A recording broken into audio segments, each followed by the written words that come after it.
Hello, everyone, and welcome back to another episode of The Push with Nick and KP.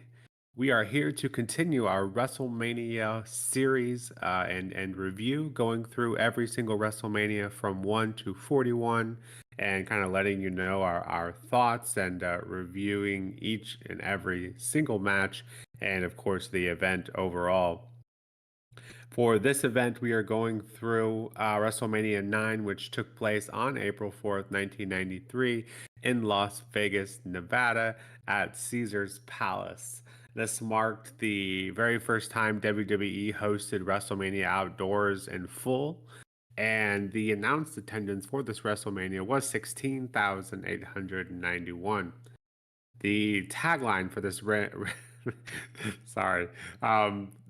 A lot of this WrestleMania is comical, so I think I think the best course of action here is to just set back and enjoy the chaos that ensued. But the tagline for this WrestleMania was the world's largest toga party. So take that and we'll run with it. This is the debut of Jim Ross at WrestleMania, so that was fun to see a very young Jim Ross here, fresh off WCW. So yeah, lots of talking points. Very for sure. That's safe to say. But yeah, let's go ahead and kick off what started off the opening match of WrestleMania 9, which was a returning Tatanka going up against Shawn Michaels, defending that Intercontinental title. Shawn Michaels is accompanied by Luna Vachon, and this is the third year in a row HBK opens up WrestleMania. So, well, we know him now, current day, as Mr. WrestleMania. He started off his WrestleMania kind of journey with kicking off the show. So, while main eventing is obviously very important, kicking off, you could argue is just almost as important. So safe to say WWE had a lot of faith in Shawn Michaels.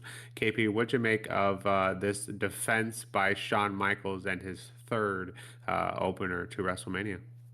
Okay, so starting off here with an IC title match can normally be, bringing the best out of people and seeing a very, very, very good contest. I think this really could have been. It had the potential to. I think it started off really, really nicely.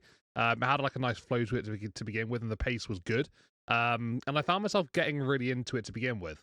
Then it got to the middle stages of the matchup, and I just found myself getting a little bit more out of the interest of the matchup, losing interest, and just sort of fading away with just how it was petering out.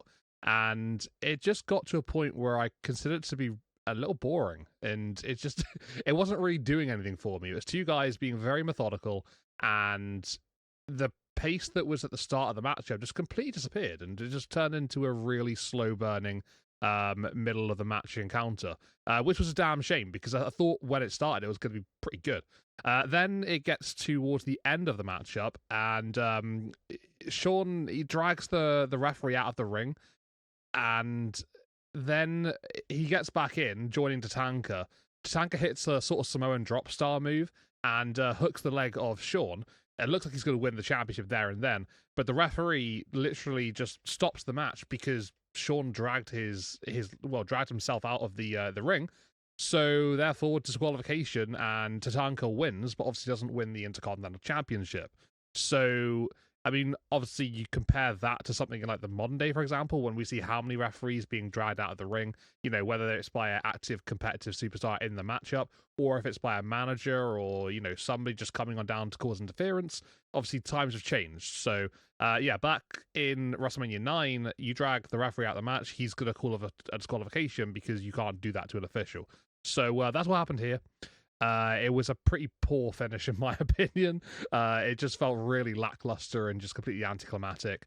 And yeah, I don't know, just summed up what was a really sort of dull opening contest for the majority. Like I said, it's a really big shame because the opening few minutes were really, really good and fast paced, and I was liking it. But yeah, it just slowly faded away into nothing, I'm afraid. In terms of what happened afterwards, you have Luna and Sensational Sherry. Luna just completely takes out Sherry, just laying her out on the floor. Then she follows up with some kicks and stuff, just attacking her while she's down. Eventually, the two are separated and removed from the situation, but yeah, just a little bit of post-match stuff there between those two ladies. In terms of the matchup here, I gave it a 6 out of 10. Like I said, I reckon this could have been a lot better. I really, really do. It wasn't so much like it was a bad match. It just didn't shift the world for me. It didn't do anything, and yeah, I just got a little uninterested as it went on, basically. And a really bad finish doesn't help it. Yeah, really bad finish doesn't help it. Could very well see that theme kind of come up through the night. I think the match itself, as you kind of alluded to, um, it just didn't need what they did. And, obviously Luna and Sherry, I think, very much took away from the match. But also, I think, if I just think there was a better way to book it. It didn't need to be booked that way. And obviously, as we mentioned, HBK had been pretty efficient up until this point. And I think this could have been a much better match if they just let them two go at it. But regardless, yeah, I think the match itself for what we got was decent enough. But I think definitely could make the case it was the worst of the 3 kind of kickoff matches that Shawn had. So yeah, and then the finish. What are we doing? Yeah, it seems like it's always the discretion of the ref, which kind of is the same today, but definitely a lot more lenient today. I don't think we would call a DQ because a ref got drug out of the ring in today's world, especially at WrestleMania. Imagine the backlash that would receive in today's world. But yeah, I too gave this one a 6 out of 10.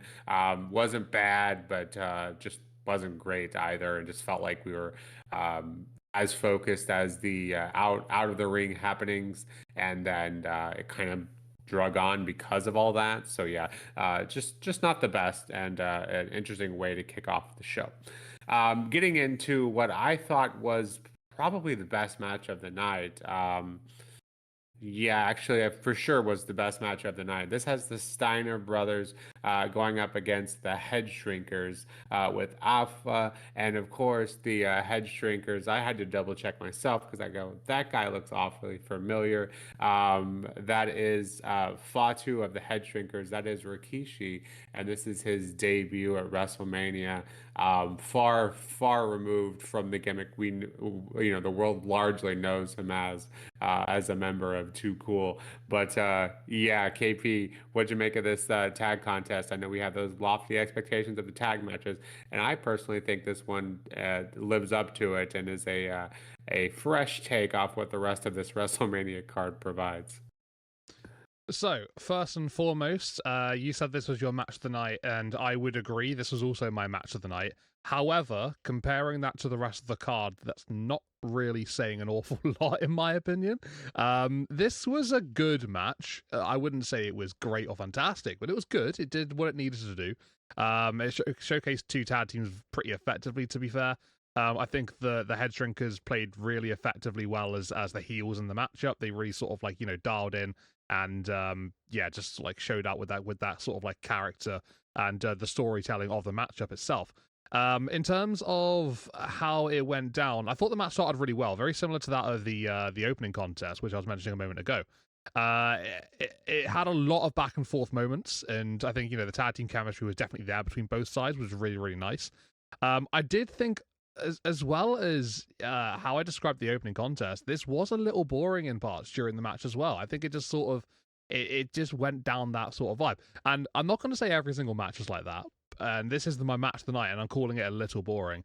But it's just, I don't know, it felt like parts of the middle, you could remove it, and nothing would really change towards the late stages. I felt like there were a few filler bits in the middle. That's all I'm basically trying to say. Nothing really sort of too crazy to lower it down or anything, but yeah, I just thought that there were a few things that I guess just were a little unnecessary and just sort of seemed to drag it out a little bit more, perhaps. But yeah, when it got to the end of the contest, we've got Scott Steiner in the ring. He hits a Frankensteiner, and that would be enough to get the victory. Just sort of seemingly hit out of nowhere, which is quite nice. And yeah, Afa on the outside, because just completely shocked, and he's getting involved throughout the matchup as well, being effective, heel manager. So yeah, I had a bit of everything in this one. I think, to be fair, it was good. It was fun. Like I say, great tag team chemistry between both teams. And yeah, this was the better match of the show. But yeah, I gave it a 6.5 out of 10, and that's my match of the night rating. So that tells you kind of how the rest of the card goes in my perspective. So yeah, definitely interested to see how high you rated this one, because it was a good match. It was. I can agree with that, but I think it maybe could have been a bit better than what we were given. Just, I think it was a little bit sort of like dull in those little middle sections. But yeah, what did you make of this one, Nick? How good did it come up to in your estimations? Because these tag team matches do tend to steal the show on quite a common occurrence, right? Yeah, I thought it was quite fun. Yeah, I didn't really feel like it drug at all. And I was intrigued by both teams. Obviously, hadn't seen the Head Shrinkers, at least as the Head Shrinkers in action. And then the Steiner Bros, of course, I know of them. But I don't think, outside of Rick's later stuff, as Big Papa Pump, I don't think I'd seen him in action, especially as the Steiner Bros.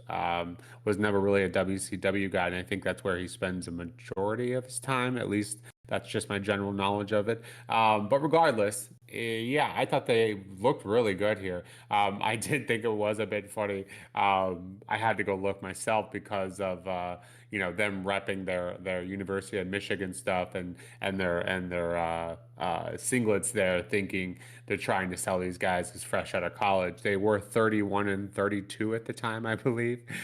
So yeah, which is obvious they're not fresh out of college, but still, I found that bit a bit entertaining. But yeah, for the match itself, yeah, I thought it was great. Both teams looked pretty good here, especially the Steiner, but I thought they looked really good. So I'm curious to see if there is a bunch of WrestleMania matches that they're involved in, or their stint was quite short. Maybe that's why I just had never seen them in ring with WWE as the Steiner brothers. But yeah, this was a pretty fun contest. A little bit of everything, and like I said, super impressed with Steiner brothers. So interested to see if we do see anything else from them. I did give this one an 8 out of 10. So yeah, my match of the night. So obviously that is the highest. But yeah, I didn't really see any issues with this one. Um, very much moving on. And speaking of interesting, this is a great segue here. This one has Doink going up against Crush. Just from the pictures here, I think you can clearly see, if you aren't familiar with Doink, this is a great kind of showing of what the man can do. Uh, a very creative, strange, and topical finish. I think that's all fair to say. KP, what'd you make of this one? There's not many opportunities I get to talk about a match like this, so this could be quite interesting. I think interesting is the best word, because this one was fascinating to watch. Not gonna lie. In terms of what I thought of it, it was okay. It was fine. It didn't. It wasn't a classic, but it it showcased Doink. So I guess really that's the main takeaway from this, right? What he can do, what he's capable of bringing in to the ring, and how deep a depth he can go to win a matchup. I think that showcased all of those things. Doink gets the win in the end over Crush. We have a second Doink come on down to the ring, and yeah, this is when the referee gets knocked down after an altercation. So you got two Doinks in the ring, and one of them, well, the other one has brought in a prosthesis with him. So like, got like a spare arm sort of thing, and he attacks Crush with it, whilst the original Doink is sort of like holding him in place. Lays him out completely onto the canvas, and then the second Doink just rushes off, leaves the ring, hides away, and yeah, then you've got the cover from the original Doink, the one that was scheduled to compete in the match, and he would win through that. So yeah, this was a funky contest. Not gonna lie, it was all about like what really Doink can do, and I think they showcased that really well. In terms of the match, it wasn't great. Like it wasn't a particularly good contest. Let's put it point blank. But it was kind of entertaining. Like I found myself sort of like being drawn into it and wanting to keep my eyes on it and to really see what is actually going on here. And yeah, it wasn't a clinic. It wasn't a technical masterpiece. It wasn't like a back and forth thing, but it was just something that you can say you've witnessed and seen, and I guess you might remember it for the fact that we had two Doinks and one had a a prosthesis with him that he came in and attacked the opponent with. So yeah, I gave it a 5 out of 10. I think any higher or lower, I'd be open to hearing about, but I don't really understand how I can give it any higher or lower.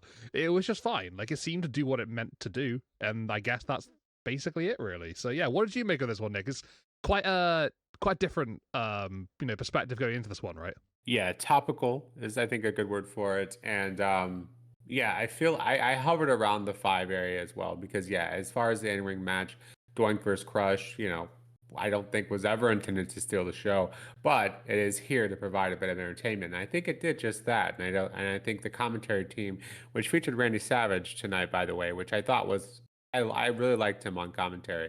But yeah, I don't think this was ever meant to, light the world on fire. But yeah, the two Doinks being involved, I think that was fun. It was a memorable moment. I think that's a Mania moment that I will never forget. If you bring up Doink, I will say, yeah, I remember that one time there were two of them, and the commentary team sold the shit out of it too. They said they were arguing about, wait, there were two Doinks, and they were saying, no, that's just magic. It wasn't really two Doinks. it's it's yeah, it's one of those moments where they're like, what do they think of us as wrestling fans? This is one of those moments. But yeah, I thought it was a fight. It was fine, and it was funny. It made me laugh. So I gave it a 5.5. Gave it that little bump because it made me laugh. But yeah, probably rated too high, honestly. But yeah, it was a moment for me, so I gave it a bit higher. Kicking off the next match, we have Razor Ramon going up against Bob Backlund. Of course, Bob Backlund was a bit of a staple in WWE, but it was before WrestleMania started. So this is his technically WWE WrestleMania debut, but he had very much been with the company for quite some time before.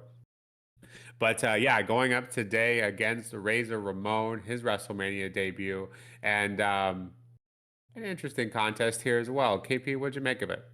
Yeah, just going off a bit more of what you said about Bob Backlund there. I think they said on commentary that he spent 8 years away from wrestling, just like having a break and whatever, and then decided to come back in at the ripe old age of 43 for this matchup. So yeah, it was quite interesting to see him back in, and I was looking forward to seeing what he could do at at this stage of his career.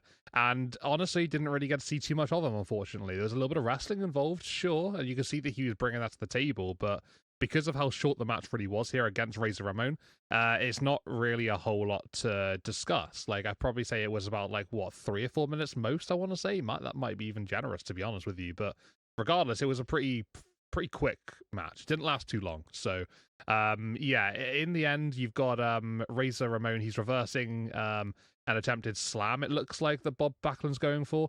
And Razor just rolls him up to get the victory. So it's a pretty standard roll-up win. Nothing, crazy to really take away from this one. And yeah, that was essentially all she wrote with this. So isn't really too much to discuss, but yeah, it was a little back and forth, I suppose. Like I say, a little bit of wrestling graps on display, but with such a short period of time, you can't really sort of generate too much conversation from that. I gave it a 4 out of 10. It was looking decent enough, and then it ended. So yeah, kind of unfortunate. How did you rate this one? Bad times don't last, but neither does this match. Yeah, it was very short, and I think obviously was meant to set up Razor Ramon as this, dominant, which we see a lot of that through the night. We see matches that are meant to kind of highlight someone's potential going forward. And I think this just was that. I think Bob, here was probably told to, make Razor Ramon look good. And for whatever reason, they just didn't give him enough time to really do so. So I think he was probably okay with, essentially jobbing. I think that's, pretty close. here. But yeah, Razor Ramon's clearly going to be a force going forward, but unfortunately, we just don't get to see much of that. And I think they could have very much benefited from some more time. Obviously, we love to use that phrase with these WrestleMania reviews, but I think that's very, very apparent here in one of these shortest matches of the night. So yeah, I think that was the biggest issue here, and just didn't give us enough time to kind of sink our teeth into another phrase we use quite a bit for these WrestleMania debuts. I too gave it a 4 out of 10, but yeah, just not enough time here.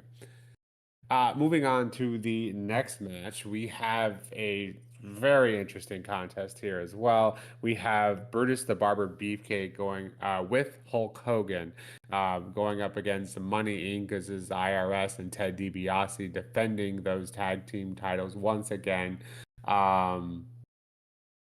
A lot going on with this one, and a very nasty looking eye from Hulk Hogan. Curious to get your thoughts on that one. That was they showed that one, and I was like, oh my gosh, that's brutal. If you are wondering what happened, apparently the Hulk Hogan sold that as a jet ski accident, and to me, that doesn't make a ton of sense. You get in a jet ski accident, you hurt one eye and nothing else. That doesn't really make a ton of sense. Wrestling legend has it that that was a shiner given to him by none other than Randy Savage. So, historically, their beef runs deep, and honestly, that makes sense to me.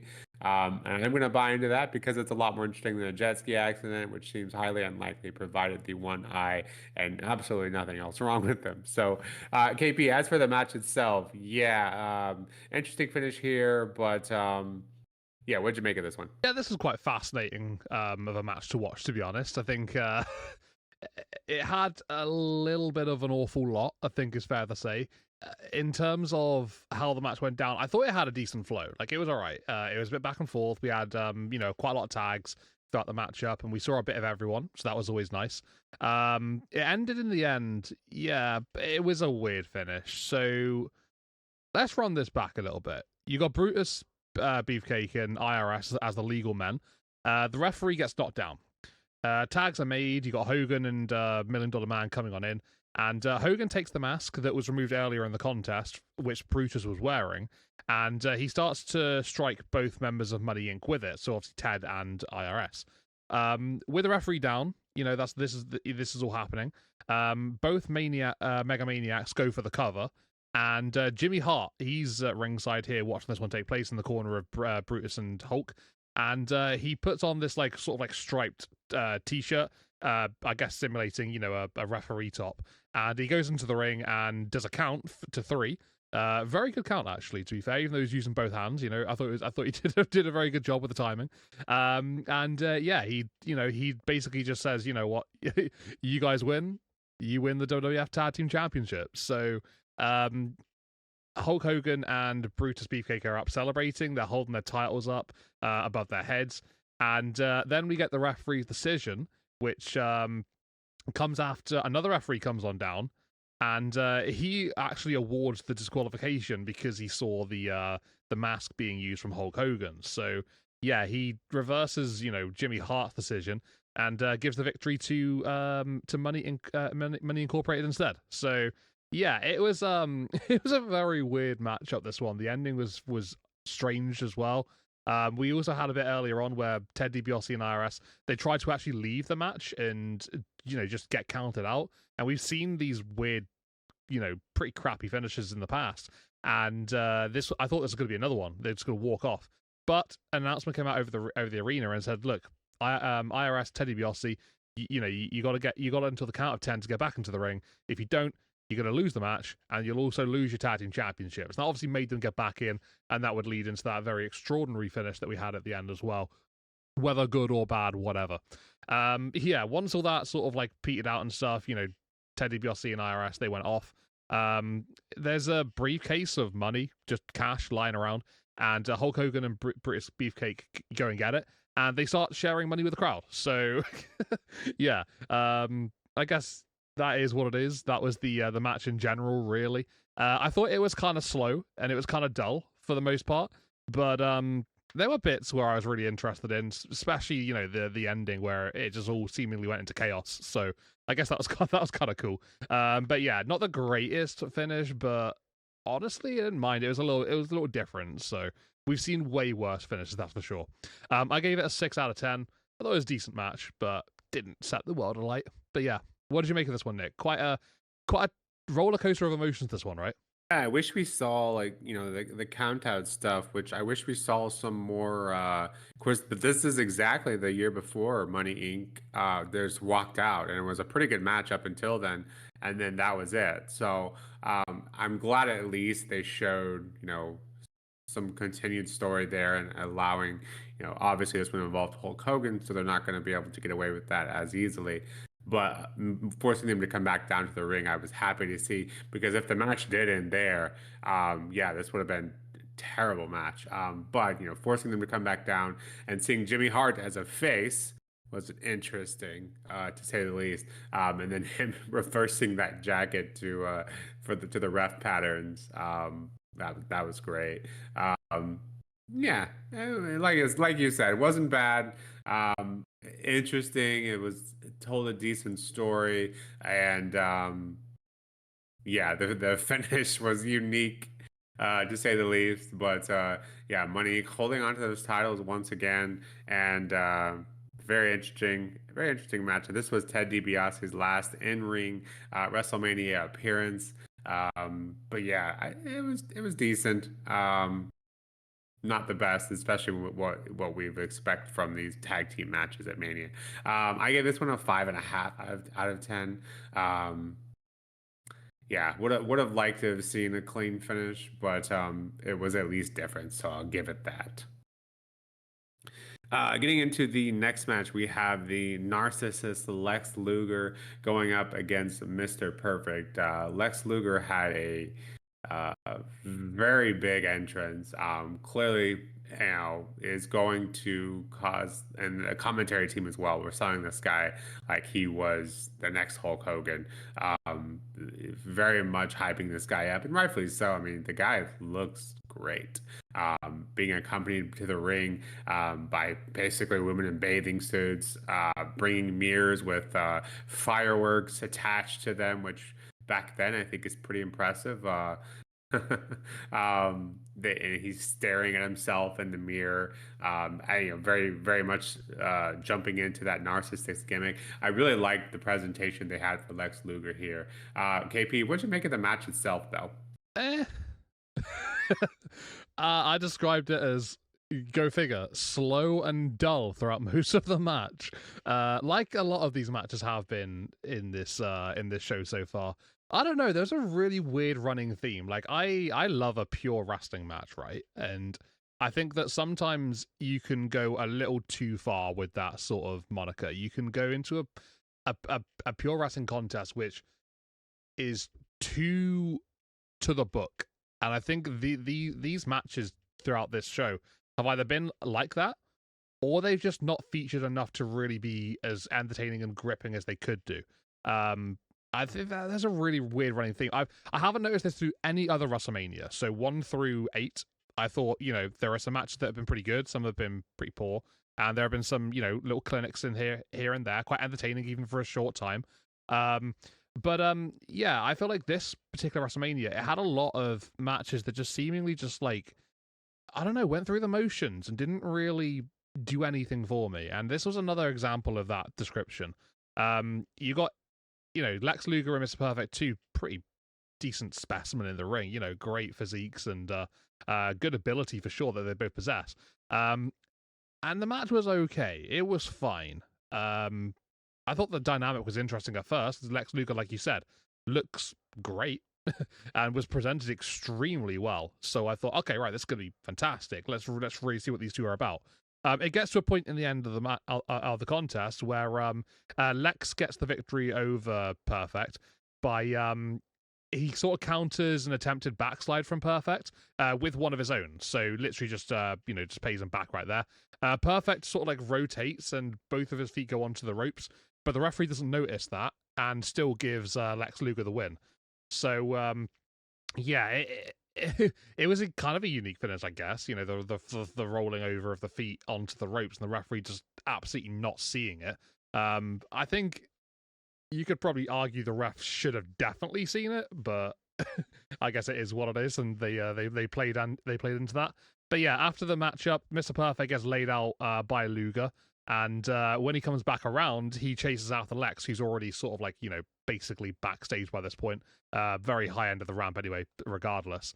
Yeah, so he chases after him, and they begin this like brawl backstage, which sees Luger just sort of like disappear because suddenly we get Shawn Michaels coming out of nowhere and he attacks Mr. Perfect, laying him to complete waste. And yeah, Shawn Michaels stands tall at the end of that particular segment after demolishing Mr. Perfect. So whether there was something brewing between those two already, I would imagine probably, because otherwise why would that happen? But yeah, quite interesting for sure. They sort of like just quickly transitioned away from that. So almost seemingly moving Lex Luger on from the situation and move it on to something different.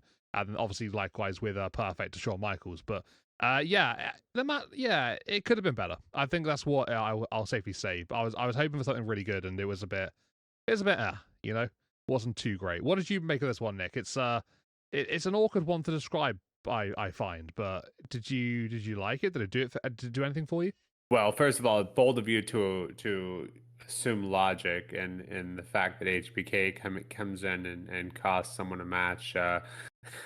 Yeah, it's a fair assumption, but yeah, interesting there. Yeah, and I kind of fell into the same trope you did, I think, in that, you know, based on the presentation, and obviously we know Mr. Perfect is capable of a very good match in ring, but yeah, I think you summed it up quite nicely actually, in that. You know, it was just, this match felt like it maybe actually was too long somehow, because based on what they did in the ring, it just felt like it was kind of going through the motions, which was interesting. Yeah, because based on the introductions and who it included, I don't know a ton about Lex Luger. I know he spent a majority of his time he was as a WCW guy. But yeah, it didn't have anything really memorable about it. And I think you know, I'm based on what I know about Mr. Perfect, I'm assuming he's just kind of slowing his pace down and all of that for Lex Luger. Um, so that's kind of what I'm assuming here. But yeah, yeah, kind of boring. Didn't live up to the you know, things that took place before the match to kind of hype this match up. And like I said, commentary team were really hitting Lex Luger hard as that next big thing. But based on what we saw here, I think it was kind of a all show and no substance here is kind of what I got from that. My main takeaway here. I did give this match a 5 out of 10.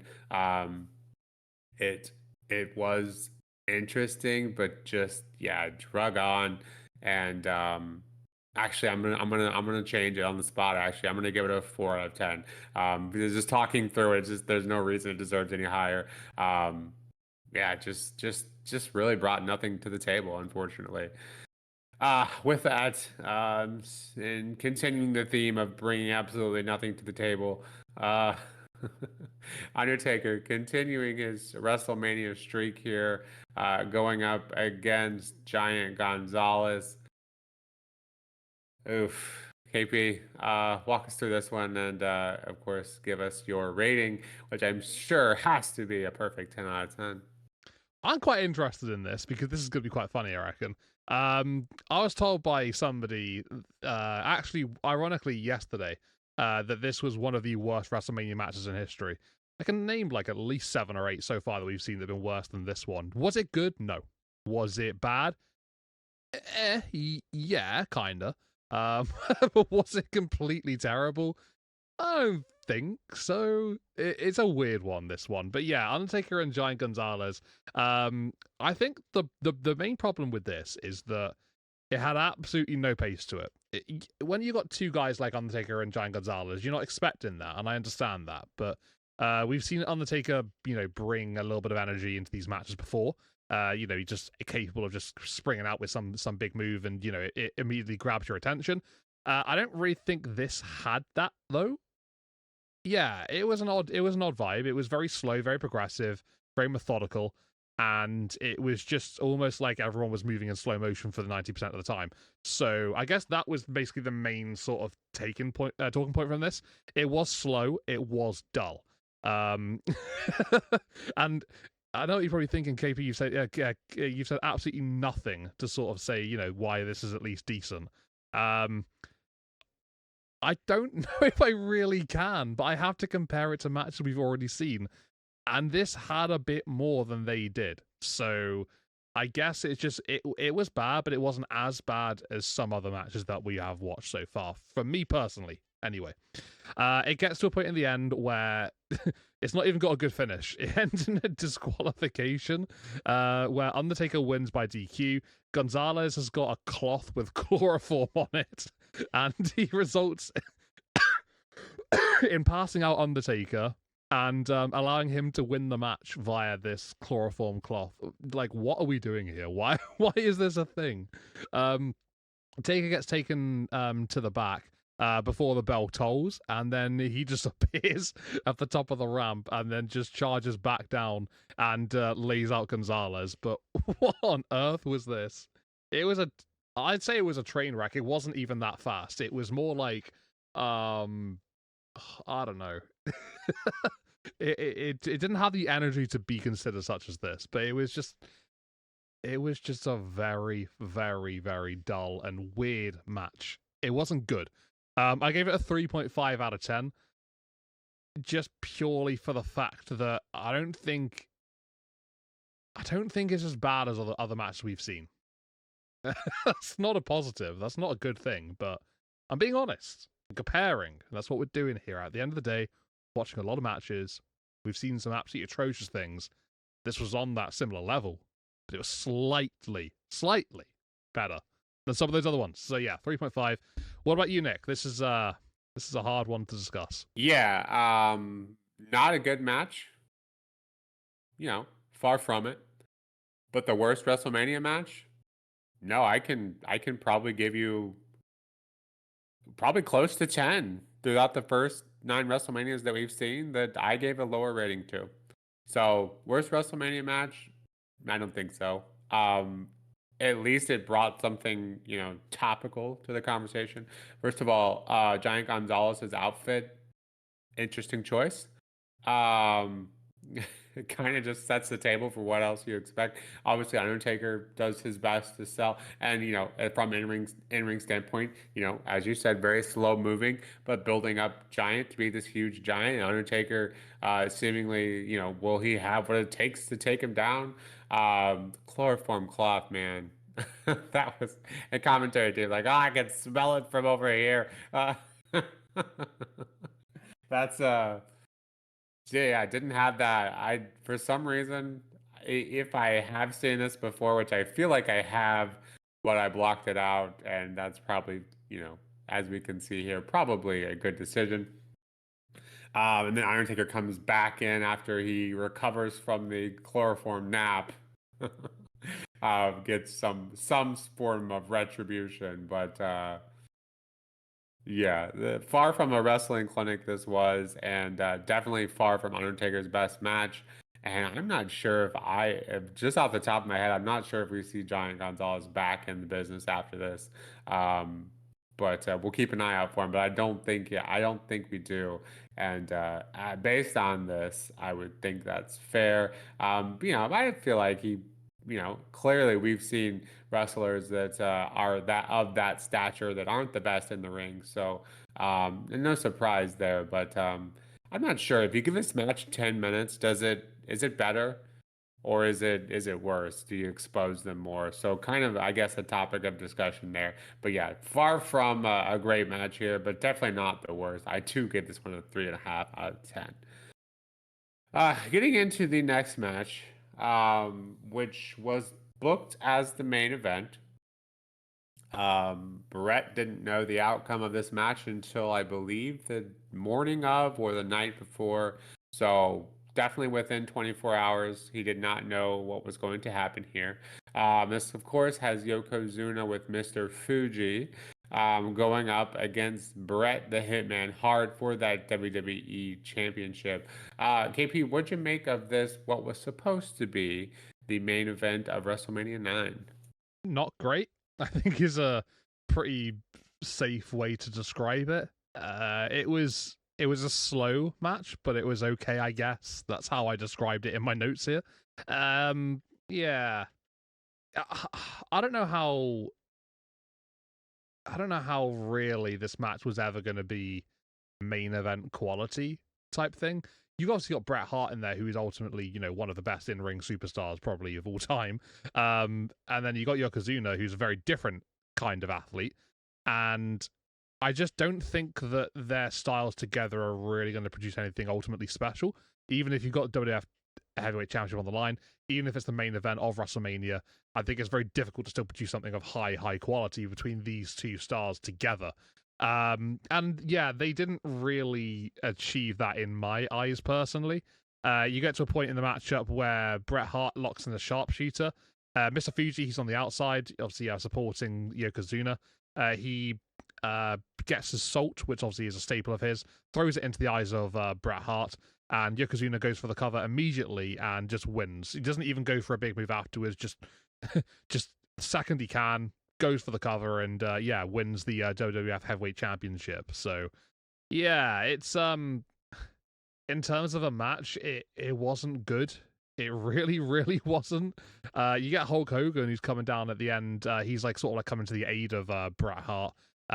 So yeah, you got like a little bit of support there afterwards. But yeah, I don't know. It's a strange one. This one, it wasn't good. Like I say, very slow. Just sort of, I don't know. It was difficult. It's difficult to really describe what it was like because it was a bit dull. It didn't really do too much. Like it was just there sort of thing. And there wasn't a lot of quality. Like you can see Bret was trying to implement some things and okay, nice, that's awesome. But I just don't think Yokozuna's the right guy to try and do that with. It didn't seem to work too much. But it was an okay main event. I gave it a 5 out of 10. So I guess really, it's just on that mediocre level for me personally. What did you make of this one, Nick? As a main event, this wasn't too great, right? Yeah, I'd agree with that. And you could see, as you mentioned, Bret Hart definitely trying to sell the match for a main event. And apparently, according to Bret, that this match was cut short. Yokozuna kind of cut to the main event spot finish. And Bret apparently had quite a few more things planned, and his overall goal, Bret being Bret, was to make Vince realize that he had made a mistake in what ended up happening that night, and that he should have left the title on Bret. So Bret kind of got screwed here, an underlying theme we see throughout his career. But yeah, the match was supposed to be longer, so I imagine it was going to be better. But regardless, we get the finish we do. Of course, the salt coming into play once again with Mr. Fuji. Very a popular finish. I think that's definitely something we see several times throughout WrestleMania here, throughout the years. But yeah, it just didn't. Yeah, Bret trying his best. Yokozuna maybe got a bit gassed there, and so that's why he cut to the finish. But yeah, we know Bret can give us a good match, but this just kind of wasn't that. Gave it a 5 out of 10. Yeah, just kind of there. Didn't really bring anything super memorable for me. The finish was a cool spot, but yeah, not anything new either. So, yeah, it's kind of is what it is. But with that, supposed main event, it was. And Yokozuna, obviously, now you're WWE champion, but it doesn't last long as the Hulkster ends up coming down and getting a match with Yokozuna and essentially knocks him down, leg drop. Now we have a once again new WWE champion, and that of Hulk Hogan. Could not keep him away from that main event scene, even if it meant an impromptu match like this. Absolute terrible call from my end, and I think just kind of feeding that ego. And I could see why Bret wouldn't like this. If he's doing his part to make Yokozuna look credible, all of that work right down the drain here with Hulk Hogan and what he does. KP, what you got for us? honestly, you've basically covered everything I was about to say. Yeah, this was just a strange call, right? What was the point in this? I don't really understand it. You've nailed it on the head. Bret Hart just spent the match trying his best to make Yokozuna look really good, and obviously that was very difficult. And then, yeah, you get Hulk Hogan coming down and coming to the aid of Bret, and Mr. Fuji's like, "Oh, Yokozuna challenges you to a match, Hogan. Do you accept?" Hulk Hogan's like, "Oh, I don't know." He's looking around the ring, at the arena, and then Mr. Fuji's like, "Oh, well, how about we put the title on the line? Are you interested now?" And then he's looking around again, even more frantically. Bret's like, "Yeah, okay, just go, go." And yeah, Hulk Hogan just gets in there and wins. So I, this is, yeah, it's whack. What a crazy call. What was the point in building up Yokozuna? It doesn't make any sense, right? Like, I don't know what the end goal would have been from this, but I guess it starts a feud between those two, I suppose. Is that really the main takeaway from this? Probably it would have been. But yeah, to reverse, well, to sort of like get out, because the fact that we had Yokozuna holding back Fuji, and no, holding back Hulk Hogan. Fuji goes for his salt throw yet again, this time onto Hulk Hogan, and Hulk Hogan, ducks out the way and dodges it, gets out the way. And obviously, it's Yokozuna that gets hit by the salt. So you just turned what was literally the perfect thing earlier, like it worked for them so well, into something comical that didn't do anything at all. So yeah, crazy, crazy cool, this one. Not entirely sure why they decided to go down this route, but it didn't do anything for me personally, and it just raised more questions than it did answers. And I guess really, it just put Hulk Hogan back in that WrestleMania main event spot, because at the end of the day, WWE, if they knew anything what they were doing back then, it was whack Hogan in the main event spot, give him the ending moment, and let him celebrate, with a title victory, because that at the end of the day, that's what he does. So that seems to be the only way I can describe it here, to be honest. But yeah, I gave it a 1.5 out of 10, just purely for the fact that A, the match was incredibly short, B, you undermined a championship victory, and C, you just put Hulk Hogan back in because, let me tell you something, brother, WrestleMania gonna run wild on you. That's literally the only reason, and that's all that can really be said. So yeah, what a disappointment. What a disappointment. Yeah, that's fair to say. And you know what? The whole thing just pissed me off because this is clearly Hulk Hogan politicking at its best. And kind of what we already said. Either you didn't really believe Hulk or Yokozuna was going to be, and why not? Why wouldn't you believe? You have Bret try to sell him off as this huge force of nature. And then, so either you didn't actually believe Yokozuna was capable of holding the belt, in which case, why would you have Bret lose to him? You know, so it just defeats all logic, really. Hulk probably say, "Oh," and I'm in that tag match, but that's not good enough. I got to come back, and we see that before. We see that in previous WrestleManias as well. At least come in and play a part in the main event. And at this point, I'm just so sick of seeing him, and it literally made the entire main event irrelevant, and it took back that time you just built it up. Yeah, I'm gonna give my first 0 of this whole series to this match, because there was literally no point. Why would Yokozuna defend his title? Like, Hulk's not 100% fresh here, clearly. He's already had a match too, but he didn't literally just defend his title against an already winded Yokozuna who cut the last match short because he didn't have what it took to get to the end of it. So it's a bit shit. I'm gonna put it that way. I think that's absolutely fair to say. I don't think I've ever heard someone say Hulk Hogan and Yokozuna is my favorite WrestleMania match. So I do not feel bad giving this one a 0, because it just feels like this is more so about what we didn't see, and that's what doesn't sit right with me, because Hulk just couldn't keep away from the title in the main event, and I think this would have been a breath of fresh air to have something new and different. Like we said, the main event wasn't didn't light the world on fire, wasn't something super memorable, but it was a hell of a lot better than this. So that's my final opinion on that, and I'm sticking to it. So thankfully, WrestleMania 9 in the books. Um, there was some very interesting theme here, and you know what? It was interesting, and having Heenan ride in on the camel, I believe it was, and pretending he was sick the entire night. I thought that was great. It was very fun. It was all I can't decide if it was a good or a bad theme, but it was at least a talking point. Having them in togas and whatnot, it was entertaining. As for the WrestleMania in a whole, we go from 8 to 9, which I think are vastly different. I think that's a fair point. KP, in terms of WrestleMania 9, what's your overall rating, and is this your worst WrestleMania? Obviously, we just came off 8, which I believe we both said that was the best WrestleMania to date. This is obviously a far cry from that, but let's hear your final thoughts, and we'll wrap this one up finally. Okay, so to answer your question, do I think this is the worst WrestleMania so far?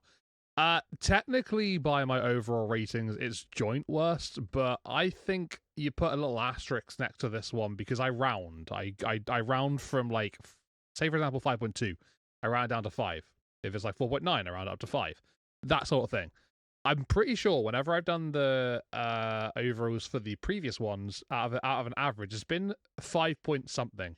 This one was 4.8, so it shows you that sort of like it was a little lower than the rest, and I think for very good reason. So I'd say this probably was the worst WrestleMania so far, but technically it's the same rating as other ones that I've given it so far as well.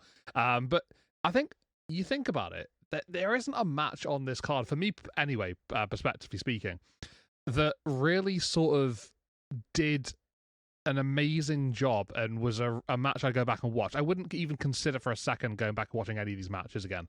There were a couple of decent ones on there. Like, I think that's okay to say. But mostly it was just, I mean, I described it myself, dull and boring for the majority of these contests. And as for that main event picture, yeah, we discussed that in great detail.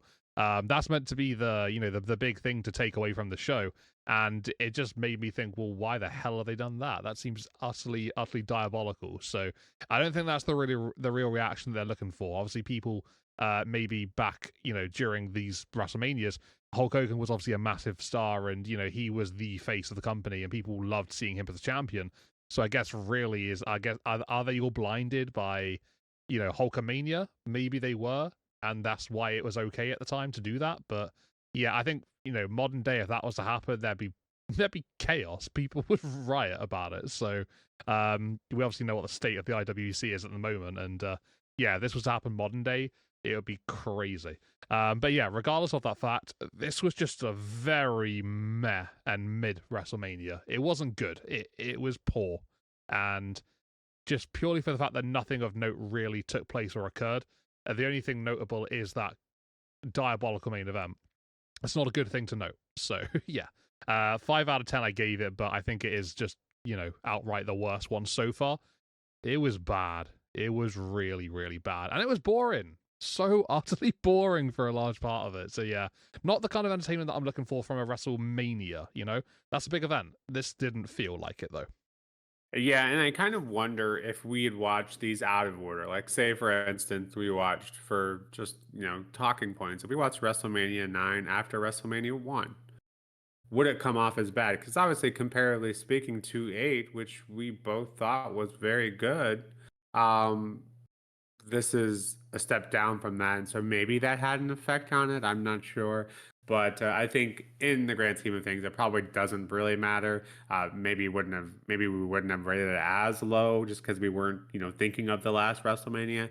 But I think no matter, even if this was the first one, I think we would probably give it similar ratings because, as you mentioned, it was a bit of a snooze fest. In terms of overall rating for myself, this one gave it a 4.5, which actually tied with WrestleMania 2 for me. So WrestleMania 2 was far from a great show as well, but I compared the two because, ready for this kind of overall bit.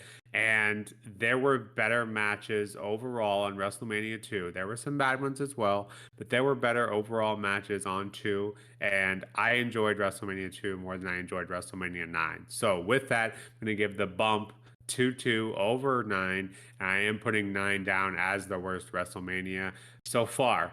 So 1 through 9, 9 is officially the worst. So hopefully this is the bottom point. This is our basement, and we kick things up after this because I'd always heard rumblings about 9, and I see why now.